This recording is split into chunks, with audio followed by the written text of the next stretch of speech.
Salut à toute la team rue des joueurs, c'est Léo et aujourd'hui on se retrouve pour mes pronostics sur les derniers matchs du troisième tour de l'US Open, matchs qui auront lieu ce samedi 3 septembre. Comme d'habitude, si vous souhaitez suivre mes pronostics et miser sur ces matchs du troisième tour, vous pouvez le faire avec l'opérateur BetClick qui vous propose l'offre suivante, donc jusqu'à 100 € offerts en free bet sur votre compte si votre premier pari est perdant. Pour profiter de l'offre, il vous suffit de vous inscrire via le lien qui est dans la description de la vidéo. Vous rentrez le code promo RDJ en majuscule. Vous faites votre premier pari. S'il est gagnant, vous remporterez vos gains. Et s'il est perdant, BetClick vous rembourse en free bet le montant de votre pari à hauteur de 100 € maximum. Donc n'hésitez pas à profiter de cette offre.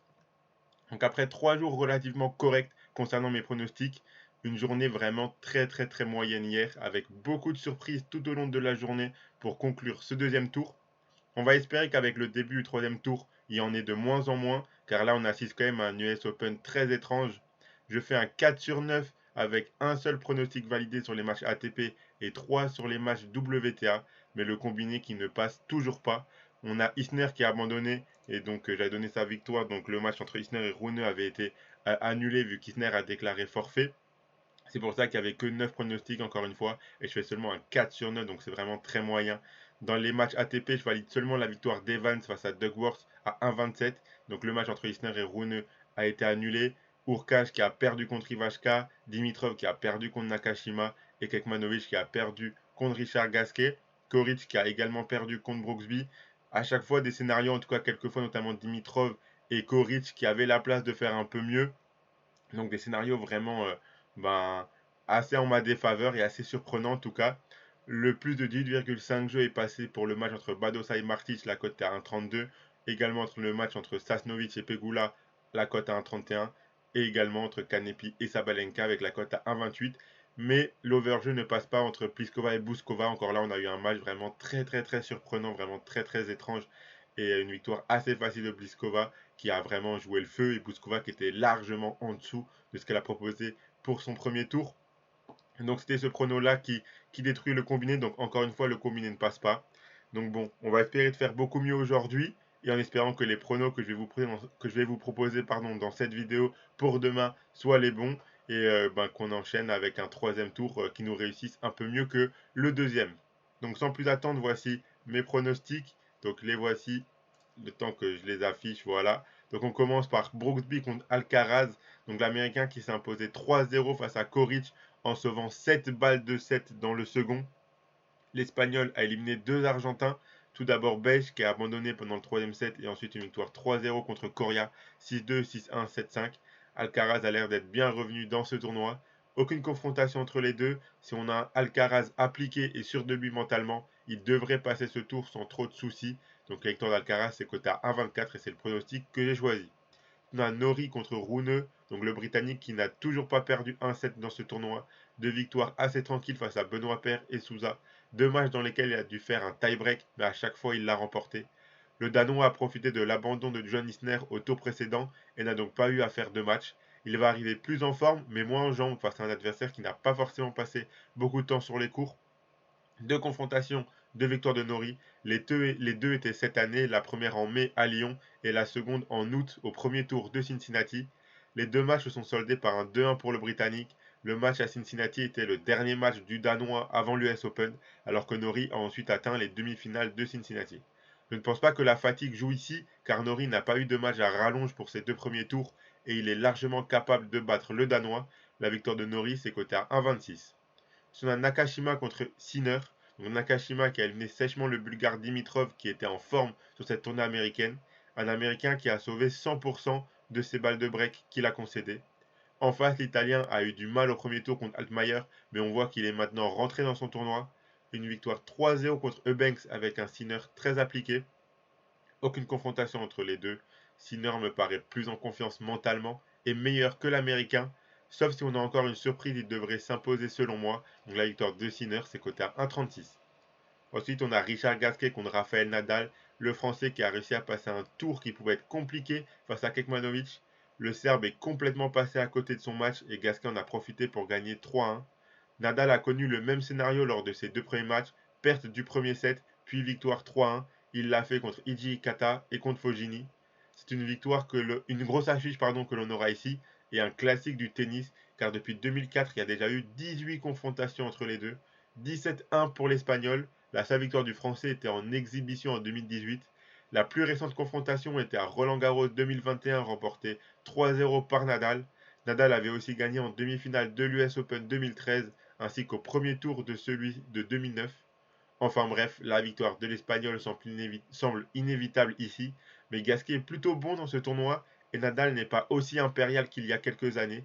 Des adversaires à mon sens moins forts que Gasquet ont réussi à prendre le premier set à Rafa dans ce tournoi, donc je tente sans regret l'overjeu qui me paraît vraiment bas, le plus de 26,5 jeux coté à 1,23. Ça me paraît relativement bas car on n'est pas à l'abri que Richard Gasquet remporte un set comme ça a été le cas d'Ichikata et de Fognini dans les deux premiers tours de Rafael Nadal, donc ça validerait l'overjeu assez facilement. Et on n'est pas à l'abri non plus que l'overjeu passe en 3-7, car même si le match termine par un 3-0 pour Nadal par exemple, je m'attends à 3-7 quand même relativement serré, vu le niveau proposé par Richard Gasquet en ce moment. Donc ensuite on a Schwartzmann contre Tiafoe, l'Argentin qui a profité de l'abandon de Sock au premier tour alors qu'il était mené 2-7-1 et a ensuite battu Popyrin 3-0 dans un match tout de même accroché. Tiafoe lui n'a pas perdu de 7 dans ce tournoi pour l'instant, deux victoires 3-0 contre Giron et Kubler, mais un match contre l'Australien là aussi accroché.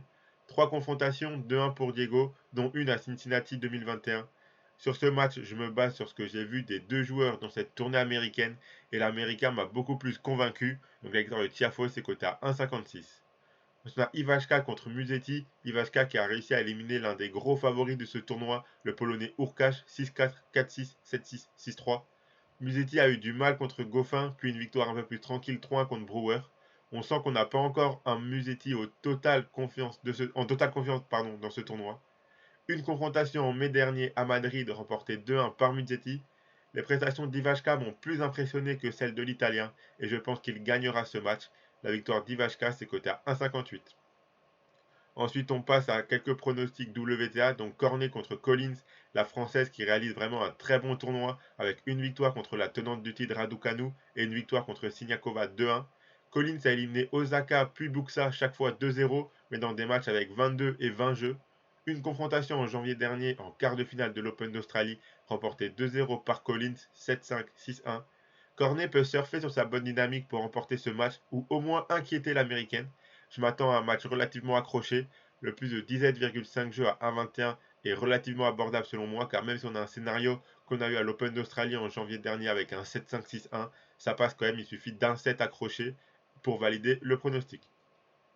Ensuite, on a Pliskova contre Bencic. Pliskova qui s'est imposée contre sa compatriote Bouskova très facilement 6-3, 6-2 au tour précédent. Bencic, elle a eu deux matchs en 3-7 contre Petkovic et Sistea. Une confrontation à Indian Wells 2019 remportée 2-1 par Bencic. Oui, c'est le prono qui m'a fait perdre le combiné de jeudi, mais j'ai décidé de repartir sur la même chose sur le match de Pliskova, car pour moi son match face à Bouskova est une anomalie. Pliskova ne sera pas aussi parfaite sur tous ses matchs, et Bouskova a montré un niveau très largement en dessous que ce qu'elle avait proposé durant son premier tour. Le cut est atteignable pour moi, donc le plus de 18,5 G entre les deux joueuses, c'est coté à 1,29.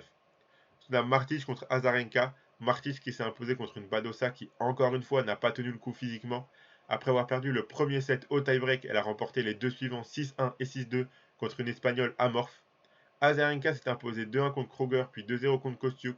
Une confrontation qui remonte à 2012, remportée 2-0 par Azarenka.